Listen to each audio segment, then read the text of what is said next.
Hi guys, this is Mahesh and welcome to Mahesh Comic Con channel. So friends, dark web series. So web series పైన ఎప్పటివరకు నేను ఎపిసోడ్కి సంబంధించిన season 1లో episode 1, 2, 3 ఈ 3 ఎపిసోడ్కి సంబంధించిన explanation videos మన ఛానల్లో చూడడం జరిగింది. సో ఆ వీడియోస్ కనుక మీరు చూడనట్టయితే పైన ఐకార్డ్స్లో లింక్ ప్రొవైడ్ చేస్తాను అండ్ ఆల్సో కింద డిస్క్రిప్షన్లో లింక్ ఇస్తాను. సో ఆ వెబ్ సిరీస్ మీరు ముందుగా చూడండి, దాని తర్వాత ఈ వీడియో చూడండి అనమాట. ఇది వచ్చేసి డార్క్ సీజన్ 1లో 4th ఎపిసోడ్ అనమాట. సో ఇంతకుముందు నేను థర్డ్ ఎపిసోడ్ని ఎలా ఎక్స్ప్లెయిన్ చేశాను అంటే సీన్ బై సీన్ కాకుండా ఒక క్యారెక్టర్కి సంబంధించిన కొన్ని సీన్స్ని ఒక 2-3 సీన్స్ కలిపి ఒకసారి, ఒక 2-3 సీన్స్ కలిపి ఒకసారి ఎలా చెప్పానో సో అదే టైప్లో ఈ ఎపిసోడ్లో కూడా నేను చెప్తాను అనమాట. సో అలా చెప్పడం వల్ల మీకు కూడా ఈజీగా అర్థమవుతుందని చెప్పేసి ఉద్దేశంతో ఇలా చెప్పడం జరుగుతుంది అనమాట. సో ఫ్రెండ్స్, ఇంతకుముందు ఎపిసోడ్లో మనము మిక్కెల్ అనే క్యారెక్టర్ 1986లో ఇరుక్కుపోయి సో అక్కడ సిచ్యువేషన్స్ని ఎలా ఫేస్ చేశాడు, అక్కడ జరిగిన ఈవెంట్స్ ఏంటనేది మనం ఇంతకుముందు థర్డ్ ఎపిసోడ్లో చూసాం కదా. సో ఇప్పుడు 4th ఎపిసోడ్లో వచ్చేసి 2019లో పరిస్థితి ఎలా ఉంది, మికేల్ కనిపించకుండా వెళ్ళిపోయిన తర్వాత పరిస్థితి ఎలా ఉందని చెప్పేసి ఈ 4th ఎపిసోడ్లో చూడడం జరుగుతుంది అనమాట. సో ఇంకెందుకు లేట్ చేయకుండా let's start our intro.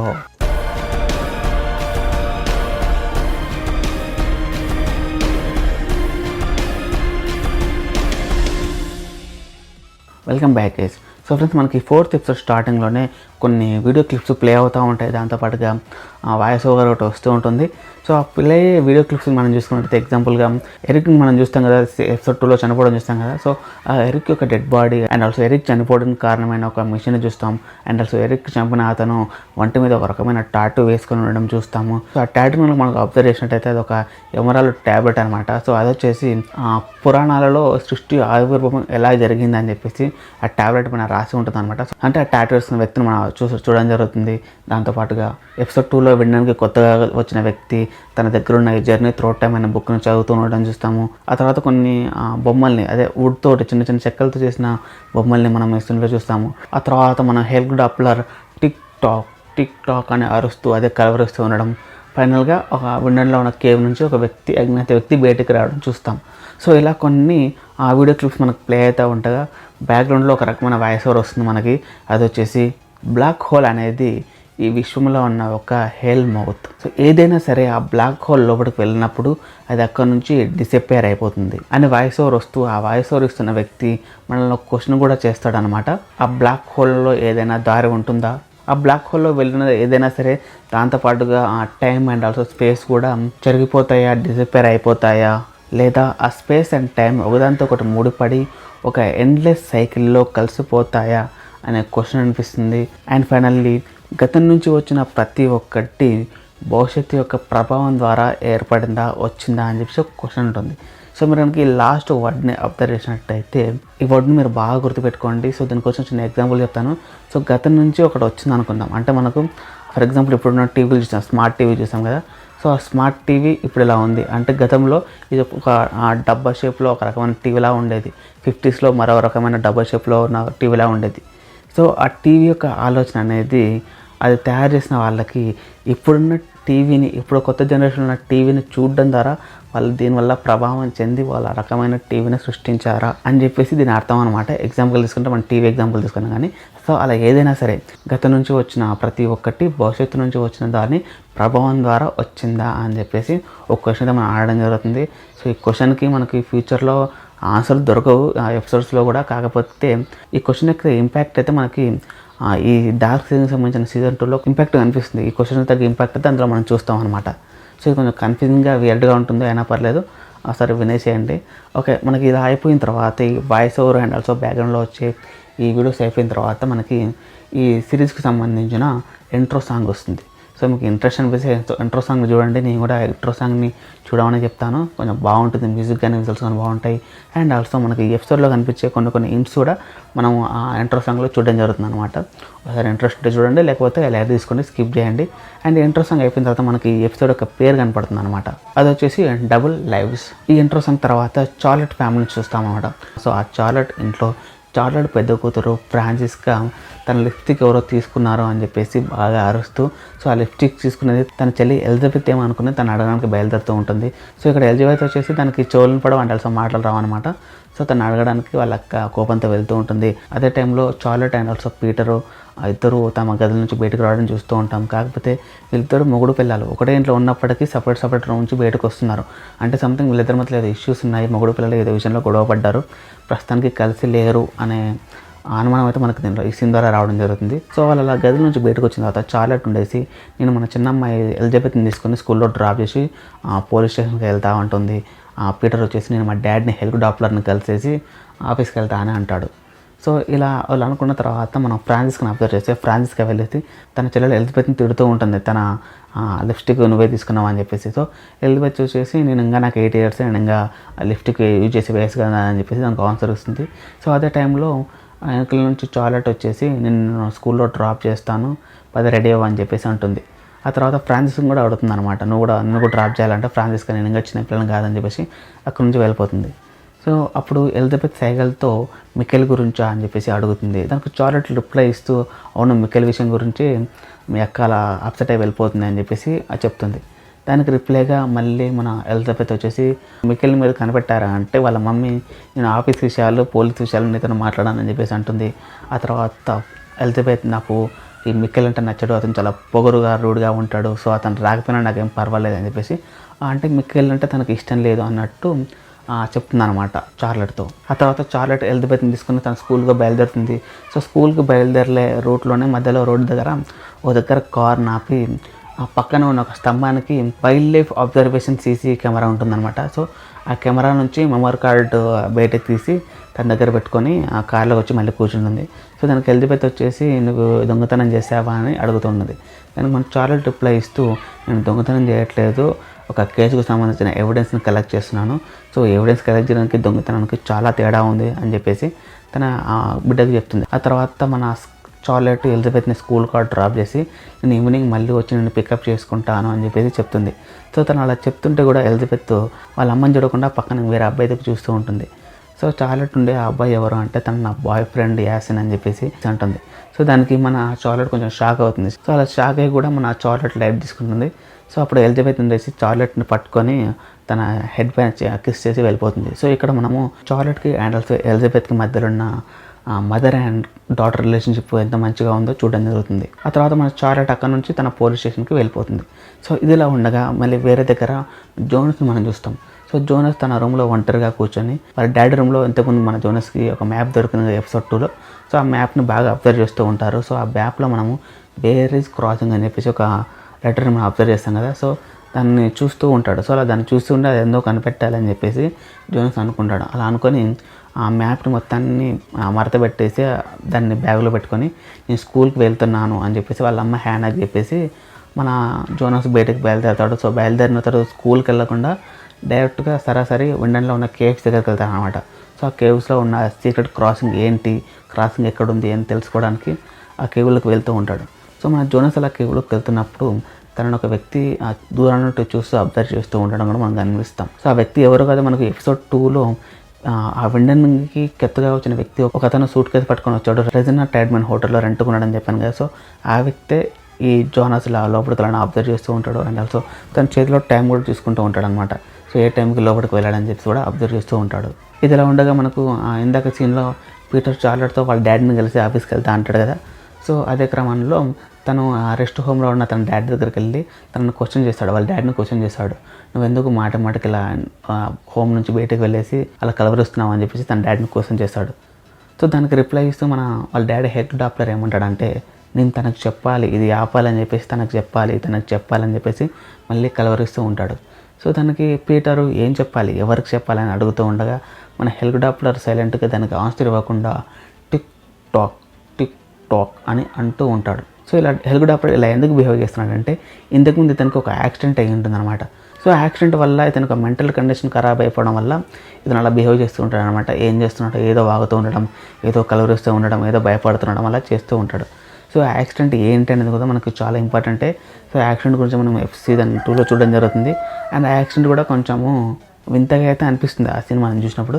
So ఇది వచ్చేసి మనం సీజన్ 2లో చెప్పినప్పుడు మాట్లాడుకున్నాం దాని గురించి. సో ఇదిలా ఉండగా మనకు వేరే దగ్గర స్కూల్ దగ్గర మ్యాగ్నస్ ఫ్రాన్సిస్కా మీద అనుమానంతో ఫ్రాన్సిస్కా ఎక్కడికి వెళ్తే అక్కడికి వస్తూ ఉంటాడు. సో తనను ఫాలో అవుతూ ఉంటాడు. సో ఫ్రాన్సిస్కా క్లాస్లో ఉంటే తన కోసం క్లాస్కి వస్తాడు. తను బయటకు వెళ్తే తను మ్యాగ్నస్ కూడా బయటకు వెళ్తే తనను ఫాలో అవుతూ ఉంటాడు. సో ఆ తర్వాత ఫ్రాన్సిస్కా స్కూల్ నుంచి బయలుదేరి ఒక అడవికి వెళ్తుంది. సో అడవిలో ఒక దగ్గర మట్టి తవ్వి ఒక బాక్స్ని తీస్తుంది. ఆ బాక్స్లో ప్యాకెట్ దొరుకుతుంది. ఆ ప్యాకెట్ని తను బ్యాగ్లో పెట్టుకొని స్కూల్కి మళ్ళీ తిరిగి వచ్చేస్తుంది. సో ఇదంతా మనకి మన మ్యాగ్నస్ అబ్జర్వ్ చేస్తూ ఉంటాడు. తను ఫాలో అవుతూ చూస్తూ తను ఏం చేస్తుందని చెప్పేసి అబ్జర్వ్ చేస్తూ ఉంటాడు. ఆ తర్వాత ఫ్రాన్సిస్కా ఆ ప్యాకెట్ని బ్యాగ్లో పెట్టేసి తను డ్యాన్స్ ప్రాక్టీస్కి వెళ్తుంది. తనకు తెలియకుండా మ్యాగ్నస్ ఆ ప్యాకెట్ని తీసుకుంటాడు. తిరిగి ఫ్రాన్సిస్కా డ్యాన్స్ క్లాస్ నుండి వచ్చిన తర్వాత ఈ ప్యాకెట్ ఎక్కడిది, ఇంట్లో మనీ ఎక్కడివి అని చెప్పేసి తనని క్వశ్చన్ చేస్తాడు. ఫ్రాన్సిస్కాని క్వశ్చన్ చేస్తాడు. నీ దగ్గరికి మనీ ఎలా వచ్చింది, నువ్వు ఏమన్నా డ్రగ్స్ డీలింగ్ చేస్తున్నావా, డబ్బులు నీకు ఎందుకు అని చెప్పేసి తనకు క్వశ్చన్ చేస్తాడు. సో ఆ క్వశ్చన్స్కి ఫ్రాన్సిస్కా ఎమోషనల్గా అండ్ ఆల్సో కోపంగా తనకు ఆన్సర్ ఇస్తూ ఏం చెప్తుందంటే తన మమ్మీ డాడీ ఇప్పుడు కలిసి ఉండడం లేదు. సో వాళ్ళు కలిసి ఉన్నట్టు నటిస్తున్నారు కానీ కలిసి ఉండట్లేదు. తన డాడీ వచ్చేసి ఒక హోమోసెక్సువల్, ఆ విషయం మమ్మీకి తెలుసు. అందుకే ఇద్దరు విడివిడిగా ఉంటున్నారు, కలిసి ఉండట్లేదు. వాళ్ళు త్వరలోనే విడాకులు తీసుకోబోతున్నారు. అందుకే నాకు ఇక్కడ ఉండడం ఇష్టం లేక ఇక్కడ నుంచి దూరంగా వెళ్ళిపోవాలని చెప్పేసి డబ్బులు కలెక్ట్ చేస్తున్నాను, మనీ దాపెడుతున్నాను అని చెప్పేసి మన మ్యాగ్నస్కి చెప్తుంది. సో అది విన్న మ్యాగ్నస్ కూడా కొంచెం ఎమోషనల్ అయిపోయి మన ఫ్రాన్సిస్కాని దగ్గరకు తీసుకుంటాడు. సో ఇంతకుముందు నుంచి మన ఫ్రాన్సిస్కాకి అండ్ ఆల్సో మ్యాగ్నస్కి కొంచెం మంచి రిలేషన్షిప్ ఉంటుంది అనమాట. ఇద్దరికి ఇష్టపడే రిలేషన్షిప్ ఉంటుంది. సో ఆ రిలేషన్షిప్ వల్ల ఇద్దరు క్లోజ్ అయిపోతారు. ఆ తర్వాత వాళ్ళిద్దరు కొంచెం సెక్స్వల్గా కూడా కలుస్తారు. సో ఇదిలా ఉండగా మనకు నెక్స్ట్ సీన్లో మనం ఇంతకుముందు ఎపిసోడ్లో అదే థర్డ్ ఎపిసోడ్లో ఆల్రిచ్ తన కొడుకు మికెల్ కోసం గుహలోకి వెళ్ళాడు అండ్ ఆల్సో తన కోసం వెతికి చూసారని చెప్పాను కదా. సో అలా చూసి తన ఇంటికి లేట్గా వచ్చేసి ఇంట్లో పడుకుంటాడు. సో అలా ఇంటికి వచ్చి బాగా పడుకుని లేచిన తర్వాత ఎదురుగా క్యాథరిన్ ఉంటుంది. క్యాథరిన్ ఆల్రిచ్తో మన కొడుకు తప్పిపోయి ఇప్పటికి 36 గంటలు అవుతుంది అండ్ ఆల్సో చార్లెట్ కూడా ఫోన్ చేసింది. విండన్లోని న్యూక్లియర్ ప్లాంట్ని సెర్చ్ ఆఫ్ చేయడానికి సెర్చ్ వారెంట్ ఇంకా దొరకలేదని చెప్పిందని చెప్పి క్యాథరిన్ ఆల్రిచ్తో అంటుంది. సో మనం ఇంతకుముందు చూసాం ఆల్రిచ్కి పవర్ ప్లాంట్ మీద డౌట్ ఉంది. ఆ కేవ్ నుంచి ఏదో రూట్ ఉంది, ఒక డోర్ ఉంది. ఆ డోర్ ద్వారా వీళ్ళందరూ ప్లాంట్ లోపలికి వెళ్ళి ఉంటారని చెప్పేసి మనకు డౌట్ ఉంది కదా. సో ఆ డౌట్ని క్లియర్ చేసుకోవడానికి క్యాథరిన్ అలా చెప్పగానే మనం ఆల్రిచ్ ఎలాగైనా సరే ఆ ప్లాంట్ లోపలికి వెళ్ళి చెక్ చేయాలనుకుని ఆ మార్విషన్లో ఆ ప్లాంట్ యొక్క ఫెన్సింగ్ దాటి లోపలికి వెళ్ళి చెక్ చేయాలని చెప్పేసి బయలుదేరతాడు. సో ఆల్రిచ్ ఇలా బయలుదేరిన తర్వాత మనము చార్లెట్ని చూస్తాము. సో చార్లెట్ వచ్చేసి ఇంతకుముందు ఎపిసోడ్ 2లో చార్లెట్ కింద పైన పక్షులను చూసింది కదా.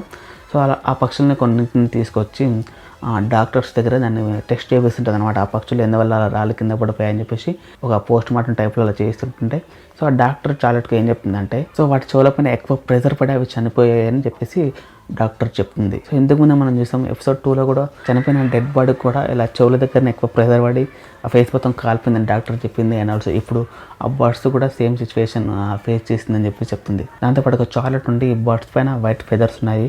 ఈ ఫెదర్స్ని ఇంతకుముందు 33 years బ్యాక్ చూశాను. సో ఇవేంటి అని చెప్పేసి మా చార్లెట్ డాక్టర్ అడుగుతుంది. దానికి డాక్టర్ రిప్లై ఇస్తూ ఇంతకుముందు 33 years బ్యాక్ చెర్నోబైల్ యాక్సిడెంట్ జరిగినప్పుడు అక్కడ వెలువడిన రేడియేషన్ వల్ల ఈ పక్షుల్లో ఈ బర్డ్స్లో మ్యూటేషన్ జరిగింది. సో ఆ మ్యూటేషన్ వల్ల ఆ రకమైన ఫెదర్స్ వచ్చాయని చెప్పేసి డాక్టర్ చార్లెట్కి చెప్తుంది. సో ఇప్పుడు వచ్చేసి మన చార్లెట్కి డౌట్ వస్తుంది అనమాట. సో ఎందుకు ఇలా జరుగుతుంది, 33 years బ్యాక్ పిల్లలు కనబడకుండా మామైపోయారు అండ్ ఆల్సో పక్షులు కూడా నిలరాలిపోయాయి, ఆ పక్షుల మీద వైట్ ఫెదర్స్ ఉన్నాయి. సో ఇప్పుడు చూసినట్టయితే ఇప్పుడు కూడా పిల్లలు కనపడకుండా వెళ్ళిపోతున్నారు, ఒక పిల్ల డెడ్ బాడీ దొరికింది, పక్షులు కూడా నిలరాలిపోతున్నాయి, ఆ పక్షుల మీద కూడా వైట్ కలర్ ఫెదర్స్ ఉన్నాయి. ఈ 33 yearsకి లింక్ ఏముంటుందని చెప్పేసి చార్లెట్ ఆలోచిస్తుంది. సో అటు నుంచి బయలుదేరి తను పోలీస్ స్టేషన్కి వెళ్తుంది. సో పోలీస్ స్టేషన్లో చూసినట్టయితే మనము తను లోపలికి వెళ్తుంటే తన దగ్గరికి వ్యాలర్ వస్తాడు. వ్యాలర్ వచ్చేసి చనిపోయిన పిల్లడు గురించి ప్రెస్కి తెలుస్తుంది, వాళ్ళు బాగా క్వశ్చన్ చేస్తున్నారు, దానికి ఏం ఆన్సర్ చెప్పాలో నాకు అర్థం కావట్లేదు అని చెప్పేసి చార్లెట్కి చెప్తుంటాడు. సో చార్లెట్ ఉండేసి ఇంతకుముందు మన దగ్గర ఉన్న రిపోర్ట్స్లో మిస్సింగ్ అయిన పర్సన్స్ డేటాబేస్ని దీంతో చెక్ చేసి చూడండి అని చెప్పేసి అంటే సో ఆ పని ఆల్రెడీ మేము చేసాము. మిస్సింగ్ అయిన పిల్లల డేటాబేస్తో ఈ దొరికిన పిల్లవాడి డెడ్ బాడీ మ్యాచ్ చేసి చూస్తే మనకి ఎక్కడ పొంత దొరకట్లేదు అని చెప్పేసి వాదర్ చెప్తాడు. ఆ తర్వాత చార్లెట్ ఇప్పటి నుంచి కాకుండా 15 years బ్యాక్ ఉన్న డేటాబేస్ని కూడా మొత్తం ఒకసారి చెక్ చేసేయండి, సో అక్కడ మేబీ మనకి ఏమన్నా దొరకవచ్చు అని చెప్పేసి వాదర్ చెప్తుంది. వాదర్ ఓకే అని చెప్పేసి అక్కడ నుంచి బయలుదేరి వెళ్ళిపోతాడు. ఆ తర్వాత చార్లెట్ తన క్యాబిన్లోకి వచ్చేసి wild life observation CC camera అంటే ఒక మెమరీ కార్డ్ తీసింది కదా. సో ఆ మెమరీ కార్డ్ని సిస్టమ్ కనెక్ట్ చేసి మిక్కలు తప్పిపోయిన రాత్రి 9:30 to 10:30 వరకు ఆ రూట్లో ఏమైనా వెహికల్స్ వెళ్ళాయా, ఎవరైనా కనిపించారా అని చెప్పేసి అబ్జర్వ్ చేయడానికి తను మొత్తం చెక్ చేస్తూ ఉండగా సో మనకు ఆ వీడియోలో తనకు ఒక కార్ కనిపిస్తుంది. సో ఆ కార్ని ఒక స్క్రీన్ షాట్ తీసి దాన్ని ప్రింట్అవుట్ తీస్తే ఆ ప్రింట్అవుట్లో ఆ కార్ యొక్క నెంబర్ చూసి తను షాక్ అవుతుంది. సో సో ఆ కార్ ఎవరిదో కాదు, మన చార్లెట్ వాళ్ళ హస్బెండ్ పీటర్దే అనమాట ఆ కార్. అప్పుడే వాళ్ళ అక్కడికి వచ్చేసి ఎరిక్ కేసులో మనకు దొరికిన టైర్ ట్రాక్స్ గురించి నన్ను చెక్ చేయమంటావా అని చెప్పేసి అడిగితే దానికి చార్లెట్ని చేసి లేదు దాని గురించి నేను చూసుకుంటాను, నువ్వు వెళ్ళి పిల్లలకు సంబంధించిన డేటాబేస్ని చెక్ చేయని చెప్పేసి తను పంపిస్తుంది. సో ఇదిలా జరుగుతుండగా మనకు ప్యారలాల్గా పీటర్ ఇందాక వాళ్ళ డాడీని కలవడానికి వెళ్ళాడు కదా రెస్ట్ హోమ్కి. సో వాళ్ళ డాడీని కలిసి తిరిగి కార్ దగ్గరకు వస్తుంటే మనకు ఆ కార్ నెంబర్ చూపిస్తారు. సో ఆ కార్ నెంబర్ అండ్ ఆల్సో ఇందాక చార్లెట్ తీసిన స్క్రీన్ షాట్లో కార్ నెంబర్ రెండు ఒకటే. సో ఇక్కడ పీటర్ మనకి ఆ కార్ దగ్గరకు వచ్చిన తర్వాత ఆ డోర్ ఓపెన్ చేసి చూస్తే ఆ కార్లో కొంచెం ఎర్రమట్టి పడి ఉంటుంది అనమాట. తను కూర్చునే ప్లేస్లో కింద కార్ దగ్గర ఎర్రమట్టి పడి ఉంటుంది. సో పీటర్ అప్పుడు ఆ ఎర్రమట్టిని తీసి బయట దులుపుతాడు. అదే టైంలో చార్లెట్ దగ్గర నుంచి పీటర్ కాల్ వస్తుంది. కాల్ వచ్చేసి నువ్వు మిక్కలు కనిపించకుండా పోయిన రాత్రి నాకు ఫోన్ చేసావు, బట్ నేను లిఫ్ట్ చేయలేదు, కానీ నేను ఎందుకు ఫోన్ చేసావు అడగలేదు. సో ఇప్పుడు అడుగుతున్నా ఆ రోజు నాకు ఎందుకు ఫోన్ చేసావు అని చెప్పి పీటర్ని మన చార్లెట్ అడిగితే నేను ఇంటికి కొంచెం లేట్గా వస్తా అని చెప్పడానికి నీకు ఫోన్ చేశాను అని అంటాడు. ఆ తర్వాత చార్లెట్ పీటర్ని నువ్వు మండే మొత్తం ఆఫీస్లోనే ఉన్నావా అని చెప్పి అడుగుతుంది. ఏ టైం వరకు ఉన్నావా అని అడిగితే దానికి పీటర్ రిప్లై ఇస్తూ అవును నేను మండే మొత్తం ఆఫీస్లోనే ఉన్నా, 9-10 o'clock వరకు రిపోర్ట్ రాస్తూనే ఉండిపోయాని చెప్పేతాడు. కాకపోతే ఇక్కడ మనకు కార్ కనిపించిన టైం అబ్జర్వ్ చేస్తే 9:30కి ఆ కార్ అక్కడ కనిపించింది మనకి. సో అక్కడ చూసిన దానికి అండ్ ఆల్సో పీటర్ ఫోన్లో చెప్పిన దానికి మ్యాచ్ కాకపోవడంతో మన చార్లెట్కి పీటర్ పైన అనుమానం వస్తుంది. సో పీటర్ ఆ టైంలో ఎక్కడికి వెళ్ళి ఉంటాడు, అది ఎలాగైనా కనిపెట్టాలని చెప్పేసి మన చార్లెట్ అనుకుంటుంది. సో ఇదిలా ఉండగా మళ్ళీ మన జోనస్ దగ్గరకు వద్దాం. సో జోనస్ ఇందాక మనం కేవ్ లోపలికి వెళ్ళాడని చెప్పాను కదా. సో కేవ్ లోపలికి తన డాడీ దగ్గర తీసుకున్న మ్యాప్ ద్వారా లోపలికి వెళ్తూ ఉంటాడు. కాకపోతే ఒక ప్లేస్కి వెళ్ళగానే ఆ పైన లోపలికి వెళ్ళడానికి తనకు ఏమీ కనిపించదు, అక్కడతో క్లోజ్ అయిపోతుంది. సో మనం ఇక్కడ మ్యాప్లో చూసుకున్నట్టయితే వేరేది క్రాసింగ్ అని ఉంటుంది. సో ఆ వేరేది క్రాసింగ్ని మన జోనస్ కనిపెట్టలేకపోతాడు. తిరిగి ఆ కేవ్ నుంచి బయటకు వచ్చేసాడు. సో బయటకు వచ్చిన తర్వాత తన సైకిల్ దగ్గరికి తను వెళ్తుండగా ఆ సైకిల్కి రెడ్ కలర్ థ్రెడ్తో ఒక ట్యాగ్ లాంటిది కట్టి ఉంటుంది. సో అది ఇంతకుముందు అయితే లేదు, కాకపోతే ఇప్పుడు ఉంది. సో ఆ ట్యాగ్ని ఎవరు కట్టారా అని చెప్పేసి మన జోనస్ ఆలోచిస్తూ ఉంటాడు. నేనైతే ఈ ట్యాగ్ని కట్టింది ఇంతకుముందు మన జోనస్ లోపలికి వెళ్తున్నప్పుడు ఒక వ్యక్తి చూశాడు కదా అతను లోపలికి వెళ్ళడం, సో అతని ట్యాగ్ని కట్టి ఉంటాడని చెప్పేసి నేను అనుకుంటున్నాను. ఆ తర్వాత మనం చార్లెట్ దగ్గరకు వద్దాం. చార్లెట్కి పీటర్ మీద అనుమానం ఉందని చెప్పాను కదా. సో ఆ అనుమానంతో దాన్ని క్లియర్ చేసుకోవడానికి చార్లెట్ విండన్లో ఉన్న ఒక ట్రాన్స్జెండర్ సెక్స్ వర్కర్ దగ్గరికి వచ్చి తనను క్వశ్చన్ చేస్తుంది, నీ దగ్గరికి పీటర్ ఏమైనా వచ్చాడా అని చెప్పేసి. సో చార్లెట్కి ఇంతకు ముందే తెలుసు పీటర్ ఒక హోమోసెక్సువల్ అని చెప్పేసి. సో తను ఈమె దగ్గరికి అదే ఈ సెక్స్ వర్కర్ దగ్గరికి అప్పుడప్పుడు వస్తున్నాడని చెప్పేసి తను అనుమానం పడి సో దాన్ని క్లియర్ చేసుకోవడానికి ఈ ట్రాన్స్జెండర్ దగ్గరకు వచ్చి క్వశ్చన్ చేస్తుంది అనమాట. పీటర్ రీసెంట్గా ఆ మండే రోజు నీ దగ్గర ఉన్నాడని చెప్పేసి క్వశ్చన్ చేస్తే సో దానికి ఆ ట్రాన్స్జెండర్ రిప్లై ఇస్తూ లేదు ఇతను నా దగ్గరికి రాక దగ్గర సంవత్సరం అవుతుందని చెప్పేసి ఆన్సర్ ఇస్తుంది. సో చార్లెట్ అక్కడ నుంచి వెళ్ళిపోతుంది. సో చార్లెట్ ఇక్కడ ఉంటూ వెళ్ళిపోయిన తర్వాత తన మామకు సంబంధించిన ఫామ్ హౌస్కి అదే క్యాబిన్కి వస్తుంది అనమాట. సో తనకు డౌట్ వచ్చి అక్కడ ఏమైనా దొరుకుతుందో తనకు ఎవిడెన్స్ అని చెప్పేసి చెక్ చేయడానికి అక్కడికి వస్తుంది. ఫామ్ హౌస్కి వచ్చి అక్కడ కార్ నుంచి దిగి చూస్తే అక్కడ మనకి ఎర్రమట్టి కనిపిస్తుంది తనకి. సో అదే ఎర్రమట్టిని మనం ఇంతకుముందు ఎపిసోడ్ 2లో డెడ్ బాడీ దగ్గర చూడడం జరిగిందనమాట. ఆ తర్వాత ఆర్ఎస్ వాళ్ళ డాడీ ట్రెంట్ నిల్సన్ డ్రెస్ కూడా మనం ఆ ఎర్రమట్టిని అంటుకోవడం చూస్తాం. ఆ తర్వాత మళ్ళీ ఇందాక మన పీటర్ యొక్క కార్లో కూడా ఎర్రమట్టిని చూస్తాం అనమాట. సో ఆ ఎర్రమట్టిని మన చార్లెట్ ఇక్కడ హెల్క్ డాప్లర్ యొక్క ఫామ్ హౌస్ దగ్గర అబ్జర్వ్ చేస్తుంది. సో చార్లెట్ ఇలా క్యాబిన్కి వచ్చి ఆ ఎర్రమట్టిని చూసిన తర్వాత ఆ చుట్టుపక్కల మొత్తం అలా సెర్చ్ చేస్తూ ఉండగా తనకు ఒక బంకర్ కనిపిస్తుంది. ఆ బంకర్ని కూడా మనం ఇంతకుముందు కొన్ని ఎపిసోడ్లో చూసాం అనమాట. సో ఆ బంకర్ లోపలికి చార్లెట్ వెళ్ళి చూస్తే ఆ బంకర్ మొత్తం ఖాళీగా ఏం లేకుండా ఖాళీగా ఉంటుంది. ఆ తర్వాత బయటకు వచ్చేసి అక్కడున్న ఫామ్ హౌస్ లోపలికి వెళ్తుంది. అక్కడ అందులో కూడా తనకు ఏం కనిపించదు. సో అక్కడ నుంచి తను బయటకు వస్తుంది. సో తను అలా ఫామ్ హౌస్ నుంచి బయటకు రాగానే తనకు ఒక కాల్ వస్తుంది, న్యూక్లియర్ పవర్ ప్లాంట్ నుంచి అక్కడికి రమ్మని చెప్పేసి. తో చార్లెట్ అక్కడికి బయలుదేరుతుంది. సో అలా అక్కడికి తన బయలుదేరే టైంలోనే తన భర్త పీటర్కి కాల్ చేసి ఎలిజబెత్ స్కూల్ దగ్గర ఉంది, తనను పికప్ చేసుకొని వెళ్ళిపో, నాకు రావడానికి లేట్ అవుతుంది, నేను పవర్ ప్లాంట్ దగ్గరికి వెళ్తానని చెప్తుంది.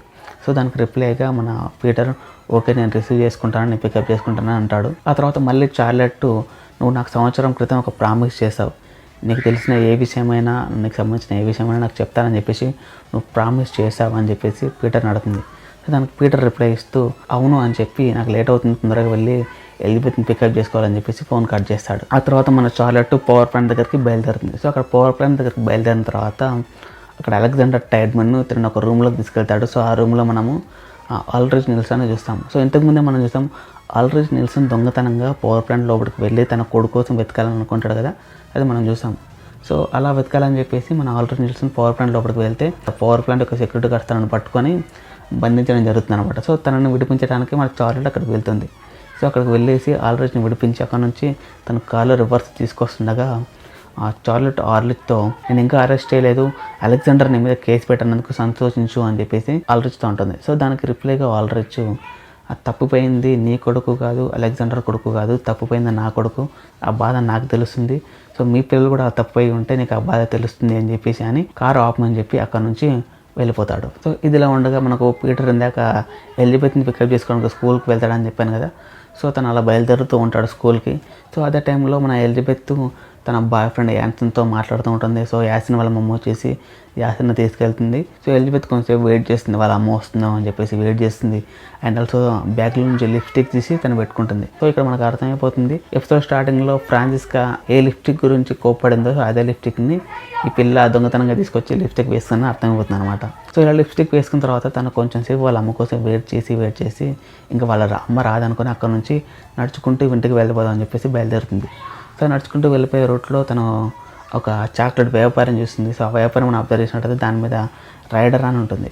సో ఆ రైడర్ చాక్లెట్ కవర్ని మనము ఎపిసోడ్ 1లో చూస్తాం అండ్ ఆల్సో ఇంతకుముందు వచ్చిన ఎపిసోడ్ 3లో కూడా చూస్తాం. సో అది వచ్చేసి మ్యాడ్ నిల్సన్ క్యారెక్టర్కి సంబంధించిన రెఫరెన్స్ కోసం యూజ్ చేయడం జరిగింది అనమాట. ఆ తర్వాత సీన్ కట్ చేస్తే మన పీటర్ స్కూల్ దగ్గరికి వెళ్తాడు ఎలిజబెత్ కోసం. కాకపోతే ఎలిజబెత్ అక్కడ ఉండదు, ఆల్రెడీ వెళ్ళిపోయిందని తెలుసుకొని చార్లెట్ ఫోన్ చేస్తాడు ఇక్కడ ఎలిజబెత్ లేదు అని చెప్పేసి. ఇంటికి వెళ్ళి తన ఫ్రెండ్స్ అందరికీ క్లాస్మేట్స్ అందరికీ ఫోన్ చేసి కనుక్కో, ఎవరింటికైనా వెళ్ళిందో లేదో, మేబీ యాసిన్ వాళ్ళ మమ్మీ తీసుకెళ్ళినట్టుంది, వాళ్ళకు కూడా ఫోన్ చేసి కనుక్కో, నేను 15 minutesలో ఇంటికి వస్తానని చెప్పేసి చార్లెట్ ఫోన్ పెట్టేస్తుంది. సో ఇక్కడ పీటర్ మళ్ళీ కాల్ చేస్తూ కనుక్కుంటూ ఉండగా అక్కడ చార్లెట్ తన స్కూల్ నుంచి ఇంటికి వచ్చే రూట్లో కార్లో మెల్లగా వెళ్తూ అక్కడ ఏమన్నా కనిపిస్తుందేమో, తన కూతురు ఎలిజబెత్ కనిపిస్తుందో అని మెల్లగా వెతుకుతూ వెళ్తుంది. సో తనకు దారిలో ఓ దగ్గర తన కూతురు యొక్క క్యాబ్ కనిపిస్తుంది. సో మన ఎలిజబెత్ వేర్ చేసిన క్యాబ్ ఒకటి ఉంటుంది. సో ఆ క్యాబ్ ఒకటి కింద పడి కనిపిస్తుంది.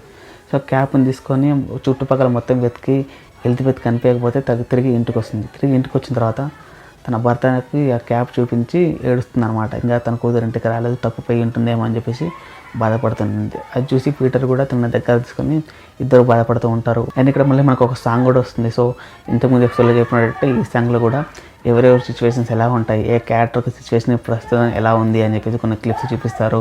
ఫర్ ఎగ్జాంపుల్ జోనస్ వాళ్ళ ఇంటికి వెళ్ళి రెస్ట్ తీసుకోవడము, ఫ్రాన్సిస్కా స్కూల్ నుంచి ఇంటికి వచ్చి వాళ్ళ పేరెంట్స్ దగ్గరగా ఉండి బాధపడే విషయాన్ని చూడడము, దాంతోపాటుగా హెల్త్ డాక్టర్కి సంబంధించిన కొన్ని సీన్స్ చూపించడం చూస్తారు అనమాట ఆ సాంగ్లో. అండ్ ఈ సాంగ్ స్టార్ట్ కావడానికి ముందే మనం హెల్గాని రెస్ట్ రూమ్లో చూస్తూ ఉంటాం. అతను వచ్చేసి the beginning is the end and the end is the beginning అని చెప్పేసి కలవరిస్తూ ఉంటాడు. అదే టైంలో అక్కడ ఉండే నర్సులు ఈ తప్పుపైన అబ్బాయిల గురించి మాట్లాడుతూ ఉండగా సో మన హెల్గా ఆ మాటలు విని వాడిని ఆపాలి, ఎలాగైనా అతన్ని ఆపాలి అని చెప్పేసి కలవరిస్తూ మళ్ళీ ఆ రెస్ట్ రూమ్ నుంచి బయటకి వెళ్ళిపోతాడు అనమాట. చెప్పకుండా బయటకి అలా నడుచుకుంటూ వెళ్ళిపోతూ ఉంటాడు. సో దాన్ని మనం ఈ సాంగ్లో చూడడం జరుగుతుంది. పోలీసులందరూ ఈ తప్పిపోయిన ఎలిజబెత్ కోసం వెతుకుతూ ఉండగా సో ఆ పోలీసుల దగ్గరికి హెల్త్ డాక్టర్ కూడా వెళ్తాడనమాట. వెళ్ళేసి అక్కడ ఎలాగైనా తనని ఆపాలి అని చెప్పేసి కలవరిస్తూ ఉంటాడు. అండ్ ఈ సాంగ్ అయిపోయిన తర్వాత మళ్ళీ మనకు ఎలిజబెత్ని చూపిస్తారు. ఎలిజబెత్ ఈసారి సేఫ్గా ఇంటికి వస్తుంది. సో తన ఇంటికి రాగానే చార్లెట్ అండ్ ఆల్సో పీటర్ చాలా సంతోషపడతారు. సో తన దగ్గరకు తీసుకుంటారు. సో అప్పుడు ఎలిజబెత్ ఉంటే నా క్యాబ్ పోయింది అని చెప్పేసి అంటుంది. సో చార్లెట్ తన దగ్గర ఉన్న క్యాబ్ని తీసుకొచ్చి ఇక్కడ ఉంది, స్కూల్ దగ్గర ఉండకుండా ఎందుకు వచ్చేసావు అని అడిగితే నేను నీకోసం చాలాసేపు వెయిట్ చేశాను, నువ్వు రాకపోతే నడుచుకుంటూ వచ్చేసాను ఇంటికి అని చెప్తుంది. సో నడుచుకుంటూ వస్తే కూడా ఇంత లేట్ అయిందని చెప్పేసి చార్లెట్ ఎలిజబెత్ని క్వశ్చన్ చేస్తే దానికి ఎలిజబెత్ రిప్లై ఇస్తూ నాకు దారి మధ్యలో ఒక వ్యక్తి కలిశాడు, సో అతను కలిసి నీకు ఇవ్వమని చెప్పేసి ఒక గిఫ్ట్ ఇచ్చాడు, ఆ గిఫ్ట్ నీకు చెందాల్సిందే అని చెప్పేసి అన్నాడు అని చెప్పేసి అంటుంది ఎలిజబెత్. సో ఆ గిఫ్ట్ కనుక మనం చూసినట్టయితే ఒక గోల్డ్ కలర్ వాచ్ అది. సో ఆ గోల్డ్ వాచ్ని మనం ఓపెన్ చేసినట్టయితే అందులో మనకు ఫర్ చార్లెట్ అని ఉంటుంది, అంటే చార్లెట్ కోసం అని రాసి ఉంటుంది. సో ఆ వాచ్ని ఒక తెలియని వ్యక్తి ఎవరో నీకు ఇవ్వమని ఇచ్చాడని చెప్పేసి ఎలిజబెత్ చెప్తుంది. సో ఆ వ్యక్తి పేరు ఏంటి అని మన చార్లెట్ అడిగితే నోవా అని అంటుంది. సో ఈ నోవా ఎవరని చార్లెట్ అడిగితే ఎలిజబెత్ నాకు తెలియదని అంటుంది. అండ్ అదే టైంలో మన పీటర్కి పోలీసులు ఫోన్ చేసి మీ డాడీ ఇక్కడ అడవిలోకి వచ్చాడని చెప్పేసి ఫోన్ చేసి చెప్తుంటారు. నెక్స్ట్ ఫ్రాన్సిస్కా కూడా తన రూమ్ నుంచి కిందకి దిగి వచ్చి తన చెల్లెలు తిరిగి వచ్చినందుకు సంతోషపడుతుంది. అండ్ ఆల్సో తన లిఫ్ట్కి తన చెల్లెలు తీసుకుందని చెప్పేసి కొంచెం కోపపడి అక్కడి నుంచి వెళ్ళిపోతుంది. అండ్ ఈ సీన్ తర్వాత మనకు ప్యారలల్గా కొన్ని సీన్స్ అబ్జర్వ్ చేసినట్టయితే ఇందాక జోనస్ తన రూమ్లో పడుకొని ఉన్నాడు కదా నైట్ టైంలో. సో అలా జోనస్ పడుకున్న తర్వాత నిద్రపోయిన తర్వాత ఇంతకుముందు జోనస్ లోపలికి వెళ్ళేటప్పుడు గుహలోకి వెళ్ళిపోయేటప్పుడు ఒక వ్యక్తి చూశాడు తనని చెప్పాను కదా. సో ఆ వ్యక్తి ఎపిసోడ్ 2లో మనకు ఎంట్రీ ఇచ్చిన వ్యక్తి వచ్చేసి జోనస్ దగ్గర ఉన్న మ్యాప్ ఓపెన్ చేసి ఆ మ్యాప్లో తనకు తెలిసిన కొన్ని గుర్తులు అక్కడ పెట్టేసి ఆ మార్క్ తీసేసి అటు నుంచి వెళ్ళిపోతాడు. అండ్ అసలు దీనికి ప్యారల్గా మనం చూసినట్టయితే రెస్ట్ హోమ్లో ఉన్న హెల్త్ డాక్టర్ని చూస్తాము. సో హెల్త్ డాక్టర్కి ఒక నర్సు ట్రీట్మెంట్ చేస్తూ ఉంటుంది. సో అలా ట్రీట్ చేస్తున్నప్పుడు తను సడన్గా ఆ నర్సు చేయబట్టుకొని నేను అతన్ని ఆపాలి, అది చేయకుండా ఎలాగైనా సరే అతన్ని ఆపాలి అని చెప్పేసి కలవరిస్తూ ఉంటాడు. అప్పుడు ఆ నర్సు ఉండి ఎవరిని ఆపాలి అని క్వశ్చన్ చేస్తే దానికి హెల్త్ డాక్టర్ రిప్లై ఇస్తూ నోవా అని అంటాడు. సో ఇందాక మనకి ఎలిజబెత్ నోవా అనే క్యారెక్టర్ తనకు వాచిందని చెప్పింది, ఇప్పుడు డాక్టర్ కూడా నోవాని ఆపాలి అని అంటున్నాడు. ఆ తర్వాత final shot. So final scene విషయానికి వస్తే మనకు next day morning 7th November అది. ఆ రోజు యాసిన్ మార్నింగ్ స్కూల్కి ఒంటరిగా బయలుదేరుతూ ఉంటాడు.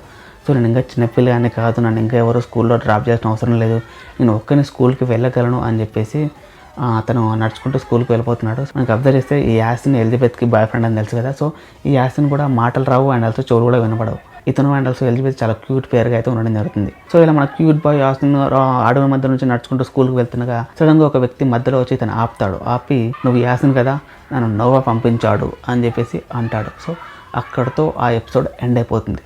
సో ఇది చూడగానే నాకు కొంచెం డిస్టర్బింగ్గా అనిపించింది. ఎందుకంటే ఇప్పుడు సడన్గా వచ్చిన వ్యక్తి నా ఎలిజబెత్ యొక్క క్యూట్ బాయ్ ఫ్రెండ్ని కిడ్నాప్ చేస్తాడేమో అని చెప్పేసి నాకు అనిపించింది. సో నిజమే, ఈ యాసిన్ని ఆ లాస్ట్లో ఎండింగ్లో వచ్చిన వ్యక్తి కిడ్నాప్ చేస్తాడు అనమాట. సో ఆ తర్వాత ఏం జరిగింది అనేది మనం నెక్స్ట్ ఎపిసోడ్లో చూద్దాం. సో ఇది friends dark season 1 Episode 4 explanation. And also మనం ప్రతి ఒక్క ఎపిసోడ్ చూసినప్పుడు ఎలా క్వశ్చన్లు వస్తాయో మనం ఈ ఎపిసోడ్ చూసినప్పుడు కూడా మనకు కొన్ని క్వశ్చన్లు రైజ్ అవుతూ ఉంటాయి. సో అందులో మనకు కొంచెం ఎగ్జాంపుల్గా కొన్ని క్వశ్చన్లు తీసుకున్నట్టయితే నోవా ఎవరు, అతనికి మరియు చార్లెట్కి సంబంధం ఏంటి, అతనికి చార్లెట్కు ఒక గిఫ్ట్ ఇచ్చారు కదా వాచ్, సో ఆ వాచ్ ఎందుకు ఇచ్చాడు, సో వాళ్ళిద్దరికి మధ్య ఏం రిలేషన్షిప్ ఉంది, సో అదొకటి. దాంతోపాటుగా మన జోనస్ దగ్గర ఉన్న మ్యాప్ ఉంది కదా, దాన్ని కరెక్షన్ చేసిన వ్యక్తి ఉన్నాడు కదా, మనకు ఎపిసోడ్ 2లో ఎంటర్ ఇచ్చాడు. సో ఆ వ్యక్తి ఎవరు, ఎంతకు జోనస్ని ఎందుకు అబ్జర్వ్ చేస్తున్నాడు, జోనస్కి ఎందుకు హెల్ప్ చేస్తున్నాడు అతను అని అదో క్వశ్చను. అండ్ ఆల్సో ఈ పీటర్కి కనిపించకుండా పోయిన పిల్లలకి ఏమైనా లింక్ ఉందా, పీటర్ కార్లోకి ఆ ఎర్రమట్టి ఎలా వచ్చింది అదో క్వశ్చను. అండ్ ఫైనల్లీ ఎపిసోడ్ లాస్ట్లో మనకు కనిపించిన వ్యక్తి ఎవరు అంటే ఆ ఫేస్ మనకు చూపించారు, కాకపోతే ఒక వ్యక్తి వచ్చి యాస్ని కిడ్నాప్ చేస్తాడు కదా, సో ఆ వ్యక్తి ఎవరు, కిడ్నాప్ చేసిన యాస్ని ఏం చేస్తాడు అని ఇలా కొన్ని క్వశ్చన్స్ అయితే మనకి ఎపిసోడ్ చూసినప్పుడు కలుగుతూ ఉంటాయి. సో ఈ క్వశ్చన్స్ కూడా కొన్ని ఆన్సర్లు మనకు ఫ్యూచర్లో రాబోయే ఎపిసోడ్లో తెలుస్తూ ఉంటాయి. ఒకవేళ తెలియకపోయినా కానీ మీకు డౌట్ ఉంటే కింద కామెంట్ బాక్స్లో మెన్షన్ చేస్తే నేను అయితే మీ డౌట్ని క్లారిఫై చేస్తూ రిప్లై ఇస్తాను, అది కూడా వితౌట్ స్పాయిలర్గా. సో ఇది ఫ్రెండ్స్ ఈ వీడియో కనుక మీకు నచ్చినట్లయితే ఖచ్చితంగా లైక్ చేయండి. మీతో పాటు డార్క్ వెబ్సైట్స్ చూసిన మీ ఫ్రెండ్స్కి అండ్ ఆల్సో చూడబోతున్న మీ ఫ్రెండ్స్కి ఈ వీడియోని షేర్ చేయండి. అండ్ ఇలాంటి మరిన్ని వీడియోల కోసం నా ఛానల్ సబ్స్క్రైబ్ చేసుకోండి. పక్కన బెల్ ఐకాన్ ఉంటుంది, అది కనుక క్లిక్ చేసి యాక్టివేట్ చేసుకున్నట్టయితే నేను డైలీ ఎలా వీడియో పెట్టే కానీ మీకు అలా నోటిఫికేషన్ వచ్చేస్తూ ఉంటుంది. అండ్ మీ సలహాలు సందేహాలు ఏమైనా ఉంటే అండ్ ఆల్సో ఈ డార్క్ వెబ్సైట్స్ పైన మీకు ఎలాంటి డౌట్స్ ఉన్నా కానీ కింద కామెంట్ బాక్స్లో మెన్షన్ చేయండి, నేను మీకు ఆన్సర్ ఇస్తాను కామెంట్ బాక్స్లోనే. ఒకవేళ కామెంట్ బాక్స్లో ఆన్సర్ ఇవ్వలేను అనుకుంటే దానికి సంబంధించి సపరేట్గా మరొక వీడియో మన ఛానల్లో చేస్తాను అనమాట. సో ఫ్రెండ్స్ అండ్ ఫైనల్లీ నేను మీ Mahesh signing off. Bye bye now. Jai Hind.